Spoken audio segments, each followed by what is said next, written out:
మీకు స్తోత్రాలు. మహోన్నతుడ, మహాదేవుడ, మహాగరుడ, గొప్పవాడ, జీవము గల దేవ, జీవాధిపతి, మీకు స్తోత్రాలు చేస్తున్నాం. మీరే మహిమ పొందండి. కృపతను బట్టి వద్దలు చేయండి, సహాయం నడిపించడం జరిగించి నడిపించి ప్రభువా, వాక్యమైన దేవుడు కొద్దిసేపు మీరు మాతో మాట్లాడి బలపరచండి, దీవించి ఆశించండి. ఏ స్నామంలో వేడుకొంచున్నాం తండ్రి, ఆమేన్.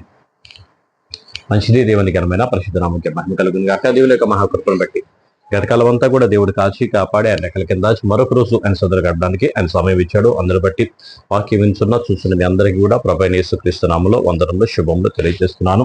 నిన్నటి దినాన మనం చూసినట్లయితే రాజులు 2వ గ్రంథము 15వ అధ్యాయాన్ని మనం ధ్యానం చేస్తాం. రాజులు 2వ గ్రంథం 15వ అధ్యాయంలో రెమల్యా కుమారుడైన పెకాహు, ఆ తర్వాత పెకహ్యా వాళ్ళు రాజుగా అయ్యారు.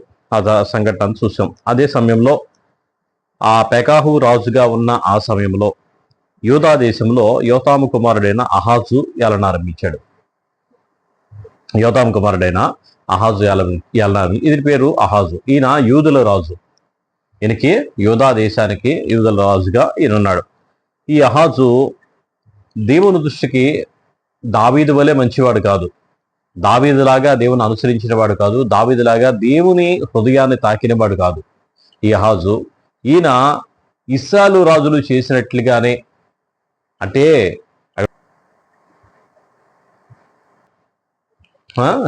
యెరోబాము చేసినట్లుగానే దేవుని దృష్టికి యథార్థంగా లేకుండా, దేవుని దృష్టికి నమ్మకంగా లేకుండా యెరోబాము చేసిన కార్యములన్నీ కూడా దేవుడు ఎన్నోసార్లు మాట్లాడుతున్నాడు. యెరోబాము చేసినట్లే చేశారు అని చెప్పి అంటున్నాడు. అదే విధంగా ఆయన చేశాడు. చూడండి ఒకసారి మనం చూద్దాం. 2వ వచనంలో 16వ అధ్యాయము 2వ వచనం. అహాజు ఏలనారంభించి 20 ఏండ్ల వాడే యెరూషలేమునందు 16 సంవత్సరం ఏలెను. తన పెదోడగు దావీదు తన దేవుడైన యెహోవా దృష్టికి నీతిగా ప్రవర్తించినట్లు అతడు ప్రవర్తింపక ఇశ్రాయేలు రాజులు ప్రవర్తించినట్లు ప్రవర్తించెను. అతడు ఇశ్రాయేలు ముందర నిలవకుండా యెహోవా వెళ్ళగొట్టిన జనులు చేసిన హేయమైన క్రియలు చేయుచు తన కుమారుని అగ్నిగుండము దాటించెను. మరియు అతడు ఉన్నత స్థలములను, కొండ మీదను, సమస్తమైన పచ్చని వృక్షముల కిందను బలులు అర్పించుచు ధూపం వేయచు వచ్చెను. సిరియా రాజైన రెజీనును ఇశ్రాయేలు రాజైన రెమల్యా కుమారుడును పెకాహు యెరూషలేము మీదకి యుద్ధముకు వచ్చి అక్కడనున్న అహాజును పట్టణమును ముట్టడి వేసిరి, కానీ అతని జయింపలేక పోయిరి. ఆ కాలమందు సిరియా రాజైన రెజీను ఏలాతును మరలా పట్టుకొని సిరియన్ల వశము చేసి ఏలాతులో నుండి యూదా వారిని వెళ్ళగొట్టగా సిరియన్లు ఏలాతు పట్టణమునకు వచ్చి కాపురము ఉండిరి. ఈ అహాజు చేసిన దేవుని దృష్టికి యథార్థంగా లేడు, దేవుని దృష్టికి నమ్మకంగా లేడు. ఇశ్రాయేల్ వారు చేసినట్టే చేశాడు. అలాగే దేవుడు ఆయన సంధిలో ఉండకుండా, ఇశ్రాయేల్ దేశంలో ఉండకుండా, కనాను దేశంలో ఉండకుండా వెళ్ళగొట్టిన మనుషులు చేసినట్లుగానే వారు చేసిన హేయమైన పనులన్నీ కూడా చేస్తూ పిల్లల్ని అగ్నిగుండం దాటిస్తుంటే అగ్నిగుండంలో కాల్చి వేస్తూ ఉన్నారు. అగ్నిగుండంలో కాల్చి వేస్తున్నారు తన పిల్లల్ని. దేవుడిచ్చిన స్వాస్థ్యమైన, దేవుడిచ్చిన కుమారులను అగ్నిగుండంలో పడేస్తే వీళ్ళు చంపేస్తే మనకు కలిసి వస్తుంది అనే విధంగా వారు ఉన్నారు. అలాగే పచ్చని చెట్ల కింద, ప్రతి దాని కింద వారు దేవుని అసలు దీపస్తంభాలు నిలబెట్టి, వృక్ష స్తంభాలు నిలబెట్టి అక్కడ దేవుడు అని చెప్పేసి ధూపం వేస్తూ వచ్చారంట. అది దేవునికి చాలా కష్టమైన పనిగా అక్కడ తోస్తూ ఉంది. మనకి అర్థమవుతుంది దేవునికి ఇష్టం లేని దానిగా ఉంటూ ఉండగా. అయితే ఇలా చేస్తూ ఉండగా ఈలోపు ఇశ్రాయేలు రాజు అలాగే సిరియా రాజు యుద్ధానికి వచ్చారు. ఇశ్రాయేలు సిరియా రాజు కలిసి యుద్ధానికి వస్తే యుద్ధంలో గెలవలేక వాళ్ళు వెళ్ళిపోయారు. కానీ సిరియా రాజు రెజీను మరలా వచ్చి ఆ ప్రాంతాన్ని పట్టుకున్నాడు. ఆ కాలం సిరియా రాజు ఆ జనులను కూడా అక్కడ కొంతమంది తీసుకొని వెళ్ళిపోయాడు, పట్టణాన్ని పట్టుకొని వెళ్ళిపోయాడు. ఆ తర్వాత అది జరుగుతూ ఉండగా 7వ వచనంలో ఇట్లుండగా అహాజు యెహోవా మందిర సంబంధమైనట్టు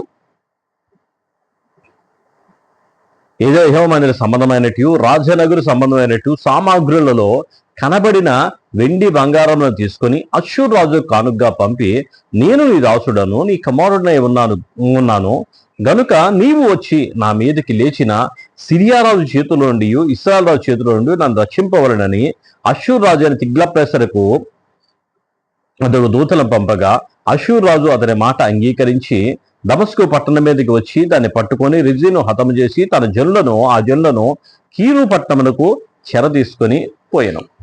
ఈ రాజు అష్షూరు రాజుకి తిగ్లత్పిలెసరుకి కానుకలు పంపించాడు. ఏ కానుకలు పంపించాడంటే ఇక్కడ ఉన్న కానుకలు దేవుని మందిర సంబంధమైనట్టయినా రాజనగరు సంబంధమైనట్టయిన సామాగ్రిలో కనబడిన వెండి బంగారాల్ని, దేవుని మందిర సంబంధమైన వెండి బంగారాలను తీసి ఎవరికి ఇచ్చాడు?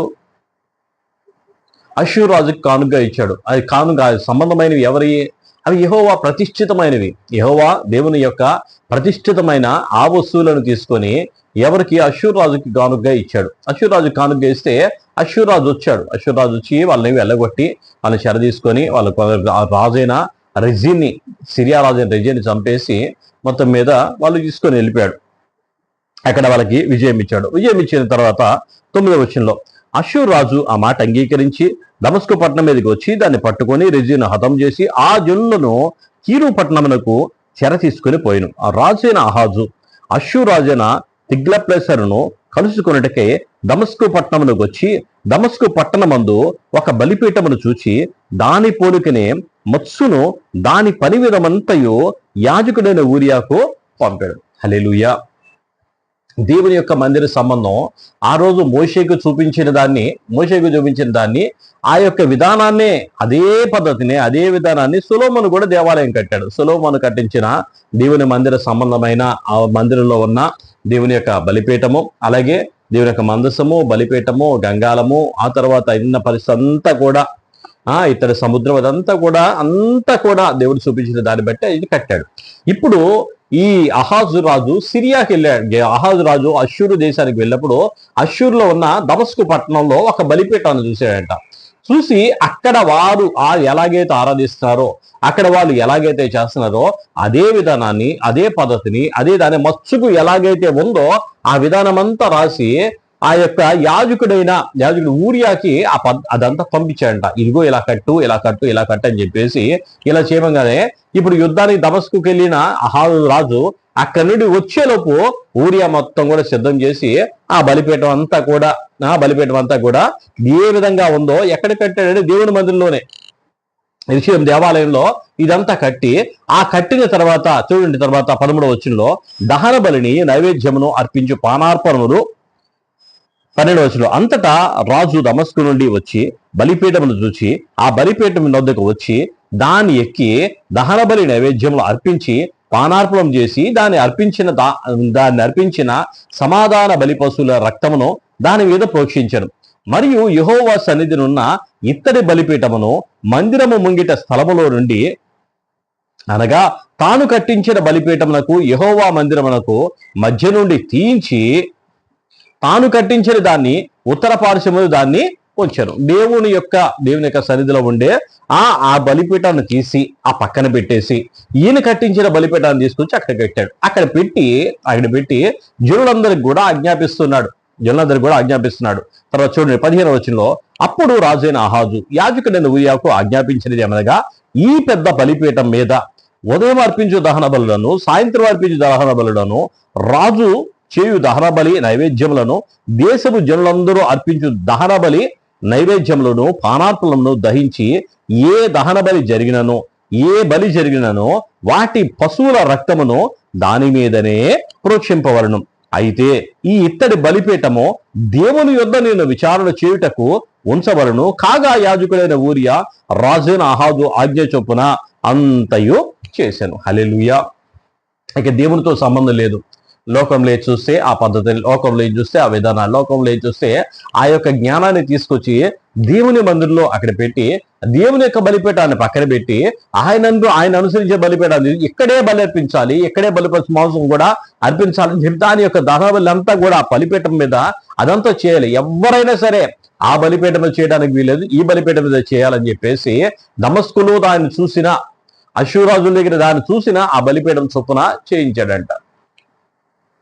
దేవుని సందులో దేవుడు చెప్పాడు మోషేకి, మోషే ఇదిగో నేను చూపించిన దాని ప్రకారం ఈ దేవుని మందిరంలో ఎక్కడ చూస్తున్న దాని ప్రకారం ఇలా చేయాలని చెప్పేసి చాలా చక్కగా దాన్ని చేయించాడు.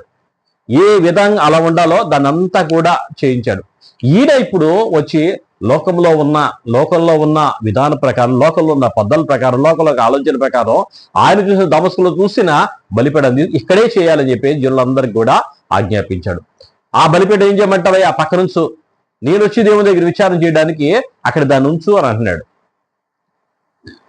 అక్కడ దాని ఉంచి నేను వచ్చి దాన్ని విచారం చేస్తానని చెప్పేసి చెబుతా ఉన్నాడు. 16వ వచనం, కాగా యాజకుడైన ఊరియా రాజైన అహాజు ఆజ్ఞ చొప్పున అంతయు చేశాను. మరియు రాజైన అహాజు స్తంభముల అంచులను తీసివేసి వాటి మీద నున్న తొట్టిని తొలగించెను. ఇత్తడి ఎడ్లను ఉన్న సముద్రమును దింపి రాతి మీదను దాన్ని ఉంచెను. మరియు అతడు అశ్షూరు రాజును బట్టి విశ్రాంతి దినము ఆచరణకై మందిరములో కట్టబడిన మండపమును రాజు ఆవరణము గుండా పోవు ద్వారమును యెహోవా మందిరము నుండి తీసివేశను. అహాజు చేసిన ఇతర కార్యముల గురించి యూదారాజుల వృత్తాంత గ్రంథమందు వ్రాయబడి ఉన్నది. అహాజు తన పితరులతో కూడా నిద్రించి దావీదుపురమందు తన పితరుల సమాధిలో పాతిపెట్టబడను. అతని కుమారుడైన హిజ్కియా అతనికి మారుగా రాసాయను. హిజ్కియా యొక్క తండ్రి అహాజు.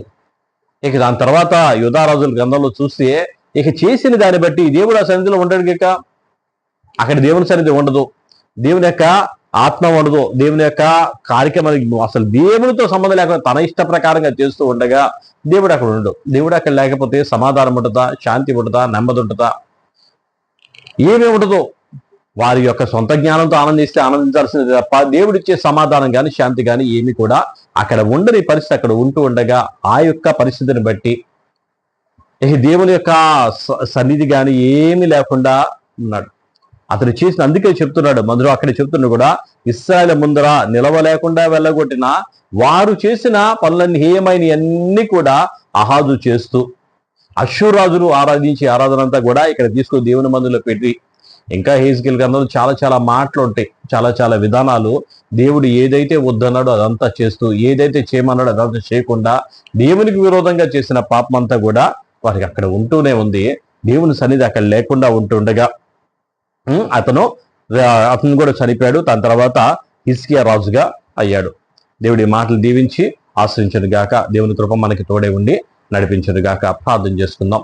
స్తోత్రం నాయన, మహాపరిశుద్ధుడైన దేవ, మీకే వందనాలు, స్తోత్రాలు. మహోన్నతుడ, మహాగరుడ, గొప్పవాడ, జీవము గల మా తండ్రి, జీవాధిపతి, మీకు స్తోత్రం నాయన. వాక్యమైన దేవుడు నాయన, మీరు మాట్లాడేది మీకు స్తోత్రం నాయన. ప్రభువా, అహాజు నాయన చేసిన ఆ కార్యము నాయన, ప్రభువా దమస్కులో, ప్రభువా అశ్షూరు దేశంలో, ప్రభువా అక్కడున్న ప్రభువా ఆయా పరిస్థితులను తీసుకొచ్చి నన్ను ఇక్కడ పెడుతున్నాను నాయన. ప్రభువా మీకు విరోధమైనది, మీకు ఆయాసకరమైనది ప్రభువా నాన్న. అయా మీరు చెప్పినట్టుగా ప్రభువా అది చేయాలి ప్రభువా. మీరు చెప్పినట్టు కాకుండా సొంత జ్ఞానాన్ని తీసుకొచ్చి అక్కడ పెట్టిన ఆయన, లోక జ్ఞానాన్ని పెట్టి తీసి అక్కడ పెట్టిన మీకు విరోధంగా చేసిన ప్రతి పని పెట్టిన ఆయన, దయతో ప్రభువా అటు స్థితి మాలో ఉంటే ప్రభు దాన్ని క్షమించండి, సహాయం తెచ్చి మిమ్మల్ని వెంబడించే కృపను దయను మాకు దయచేసి నడిపించి వాక్యం వింటున్న చూస్తున్న ప్రతి బిడ్డను కూడా దీవించి ఆశని సహాయం చేసి ప్రభుత్వం చేసి మీరే మహిమ పొందని యేసు నామములో అడిగి వేడుకొనిచున్నాం తండ్రి. ఆమేన్.